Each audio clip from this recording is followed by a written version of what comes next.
I'd like to thank Byrna for sponsoring this video. Exciting day. Just went and picked up my slab for the countertop. So the local shop that I got it from leveled it. They also added the resin in with the knots, which is great. So I just have to put finish on it and finish taking off the bark because I don't want to keep the bark because it'll just get all gunky from kitchen stuff. So that's it. And then we'll cut it. What do you think? How does it feel? Clean it up. Yep, the resin. Oh. Does it get the Ben approval? I sanded it pretty fine. Yeah, she's soft. Pretty good job. Cool. So I should put some finish on it right away, you think? Yes. The legends never die. That's right. It's true. Tell me, princess, remember when did you last let your heart decide? Go ahead. That's really good.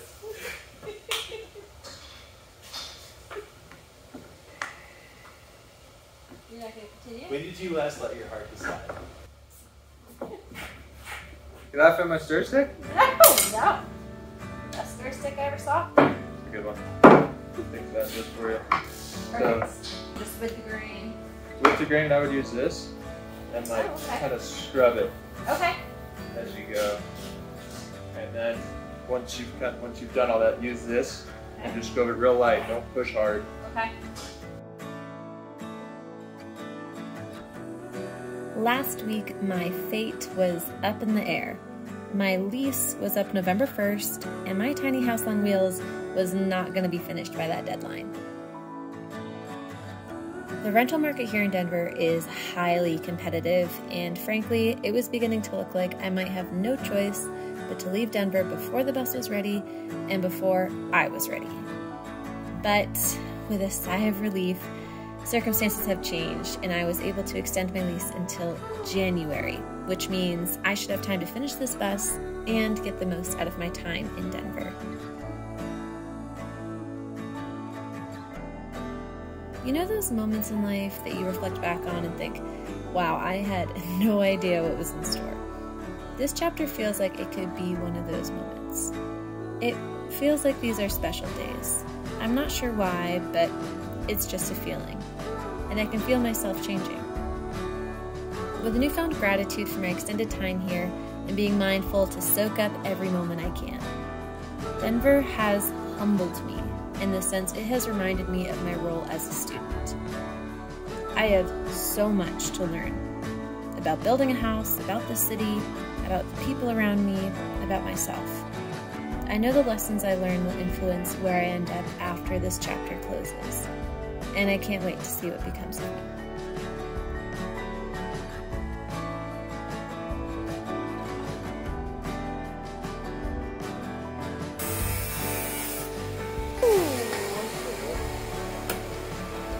Would you look at that?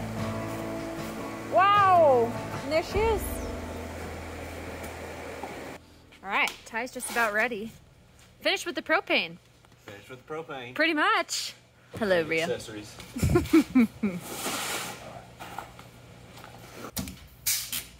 Some rivets.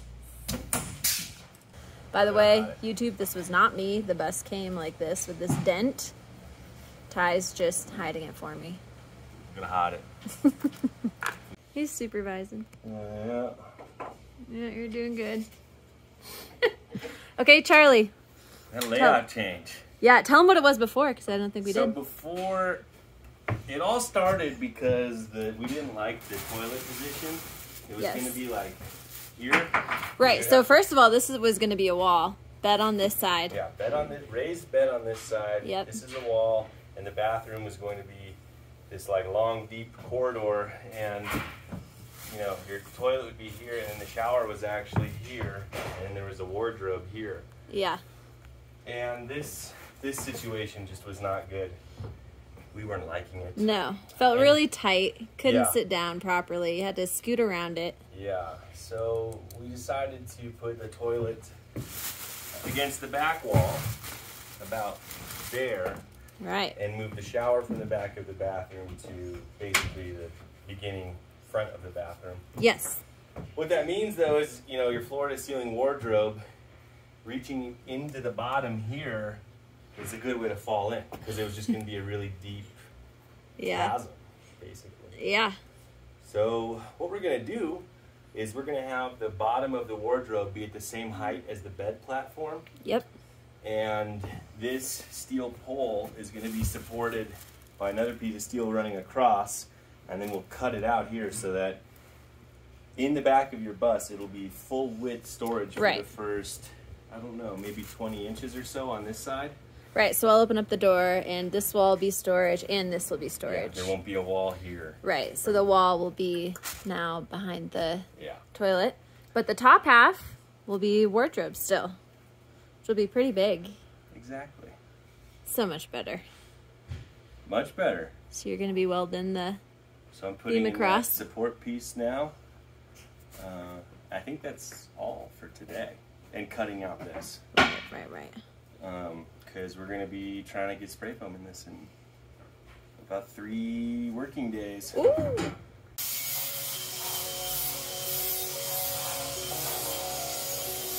What? Nothing. You gotta get it.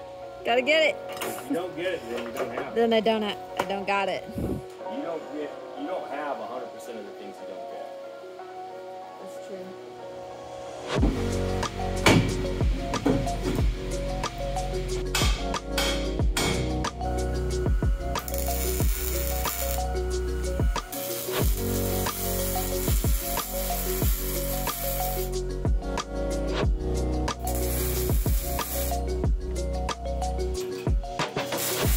Look at that. Yeah, floating. Floating. Looks great, Charlie. Oh, thanks. All hands are on deck this week. There's so much progress happening on my build that it's hard to keep up. Let me go around and show you what everyone's been up to. Some bottoms from here on. Yeah, is it? Wow, look at that. These boxes are heavy as fuck. Are they? Oh yeah, 3/4. Oh yeah. Oh, yeah. Oh yeah. These babies. Whoa. You could fit a one wheel in one of those. That's a It'd be a lot of ton of storage. storage.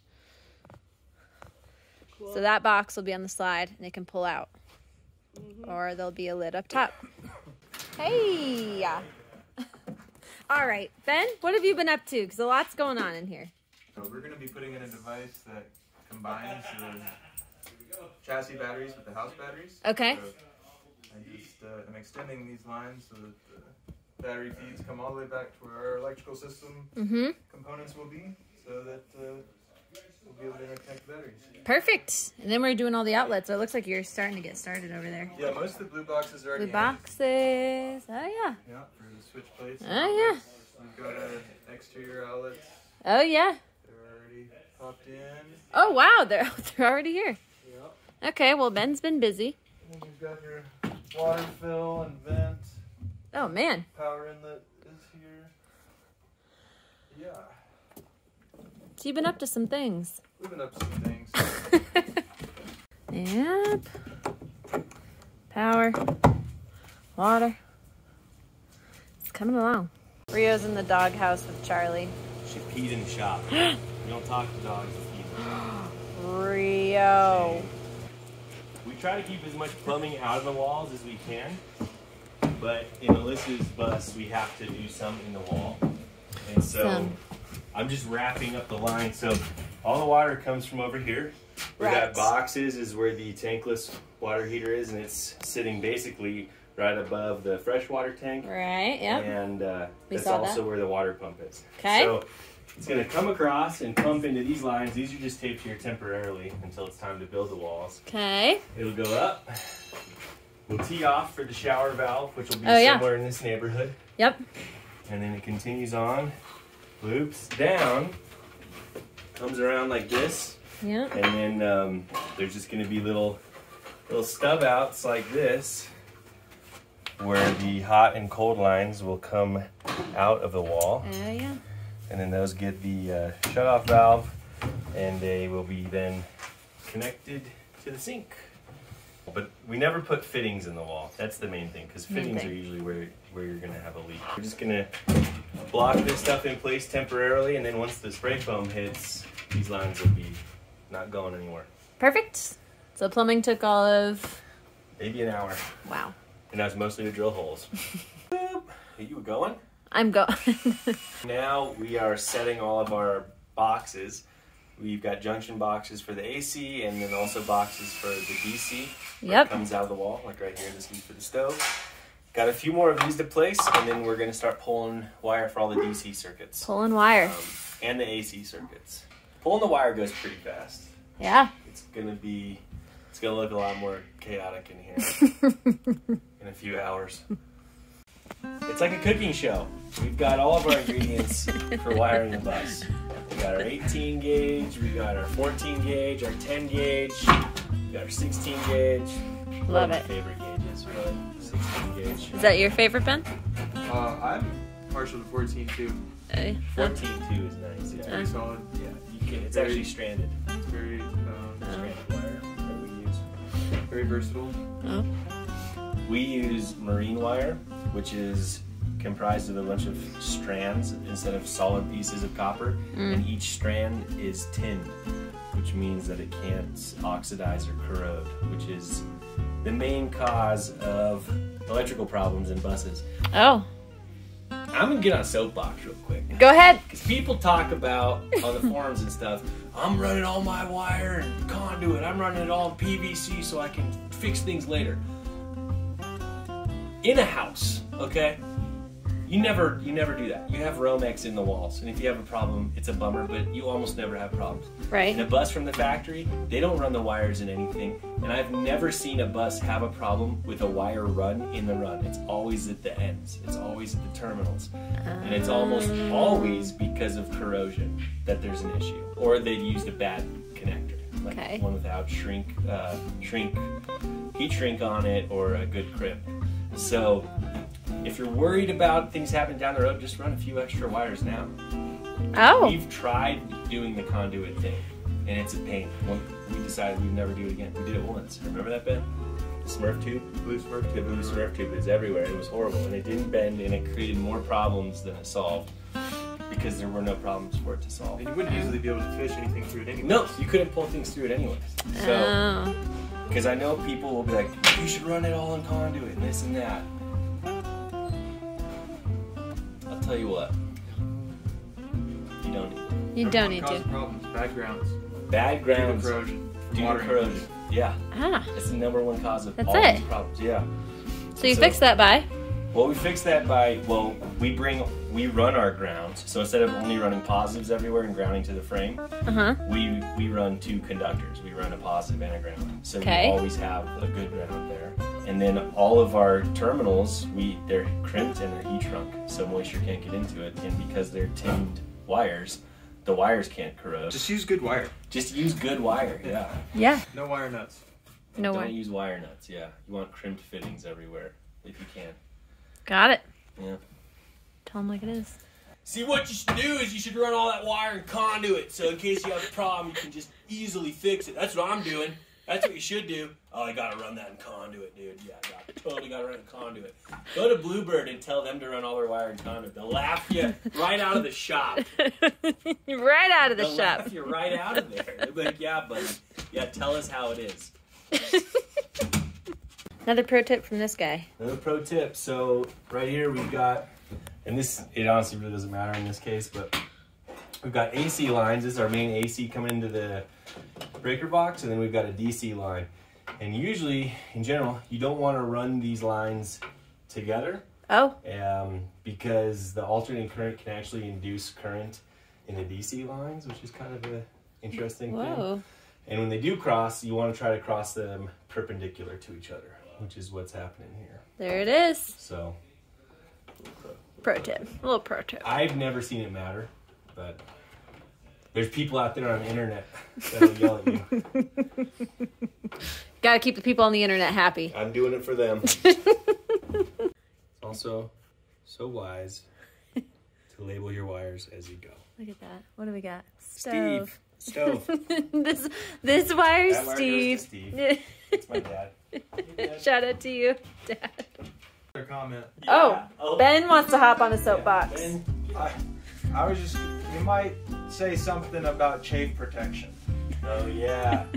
You know, conduit can be useful in high chafe areas. Yeah, like when you're jogging, Yeah, put your under your thighs. yeah. Always tie it. Or split them, you know, or an extra couple wraps of like Gorilla Tape. Yeah. Not really an issue once you get phones and everything's locked in. But Yeah, conduit's great for wire protection. I stand by it. Use protection. But it doesn't get you anything when you're doing it in wire. It serves no function down the road if you try to upgrade. Great point, Ben. This soapbox. Great point. room for everyone's welcome. Ty's got to hop on. Hey, Ty. Hop on the soapbox. What do you got? Soapbox. Yeah. A feeling about anything. Oh man, I wasn't prepared. Oh, okay. Feeling about anything, Ty. What are you Feeling feeling? about feelings. Can't miss the content. No.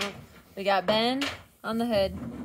We got Charlie in the kitchen bathroom. And we've got Ty Oh yeah, don't forget about me. making an outdoor shower.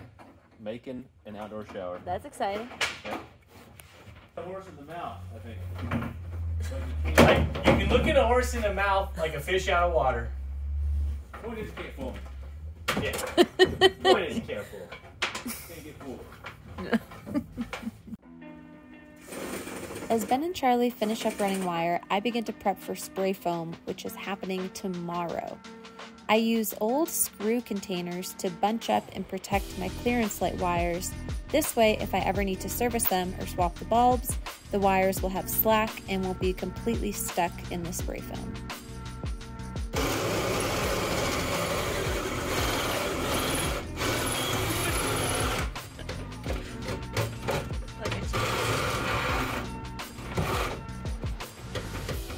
We then tested and installed a last-minute add-on I ordered for the bus, a light bar.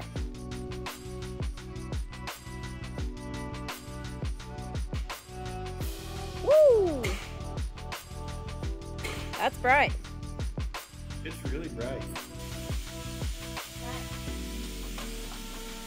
It's little upgrades like these that will make all the difference when living on the road.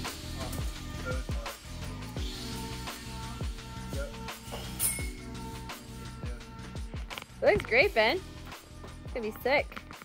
There'll be a little flip on the dash for it. Excellent choice. Oh, thank you. Light bars.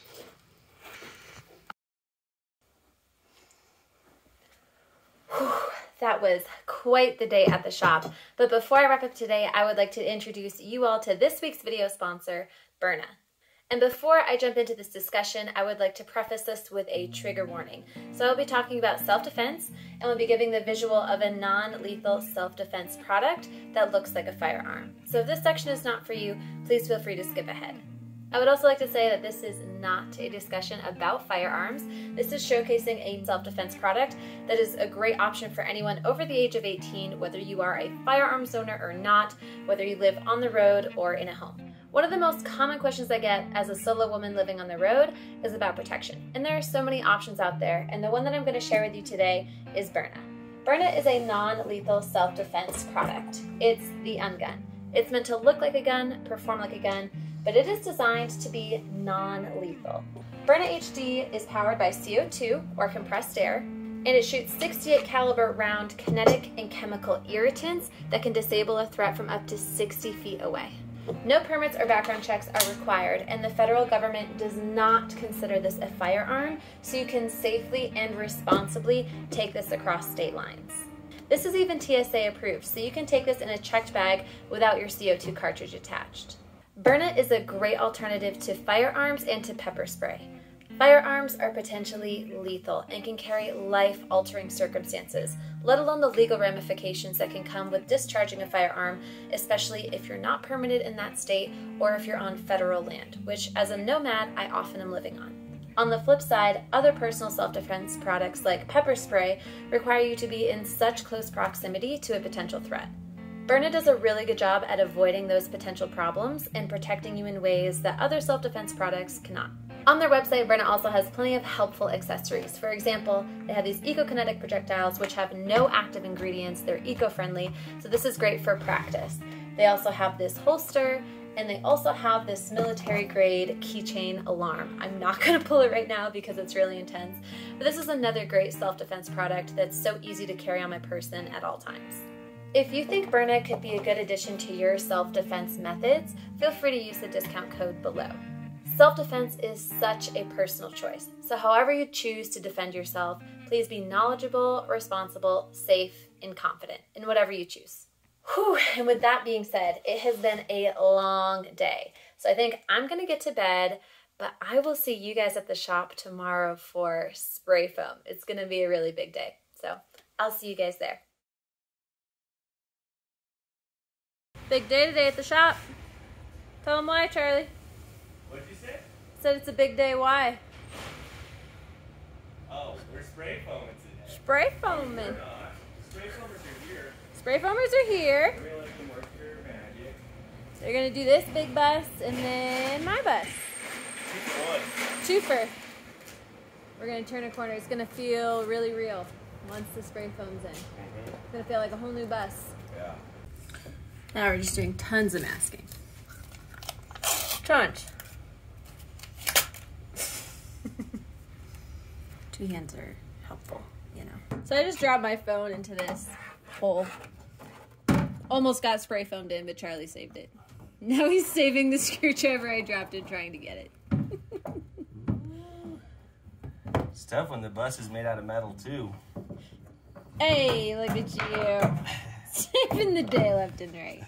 Could you imagine, you guys? My phone almost got spray foamed into the bus. That would have been pretty funny.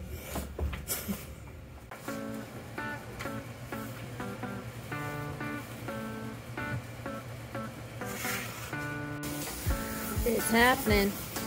We're getting foamed, Rio. Ooh.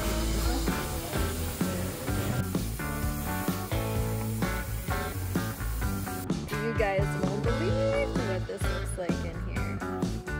Woo! It feels like a totally different space. Feels like a house. Look at that. Did a really good job. Now I just gotta demask everything. It's gonna be toasty in here. It's gonna be so nice. What a wild evolution this bus and I are going through. The unexpected changes and opportunities within the build has made this bus build exceed all expectations. And I'm equally surprised and excited about the changes I felt inside myself throughout this chapter. Letting go of identity is a powerful process. This must be what a caterpillar feels like as it navigates through and from its cocoon, which is a hint to this bus's name. She finally has a name which I'll share with you all very soon. I'll see you next week where we begin to put up walls, tackle a ceiling project that is nearly impossible, and a very special Nunez friend rolls into town to visit. Take care of yourselves this week. We'll talk soon.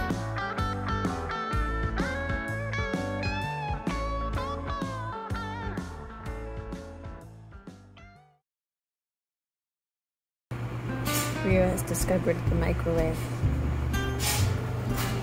What is that, Rio?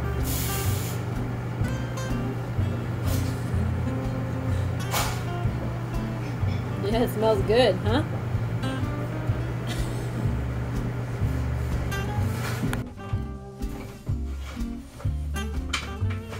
I got nothing to sing about.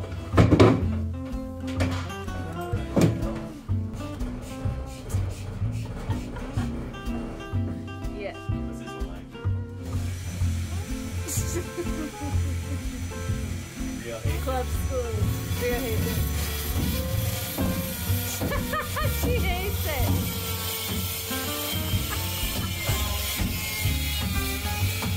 Rio, it's all good. It's just club schooling.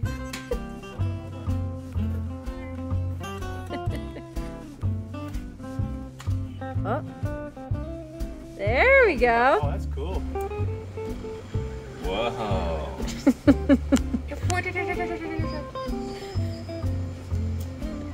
Just gonna watch this for a couple more minutes.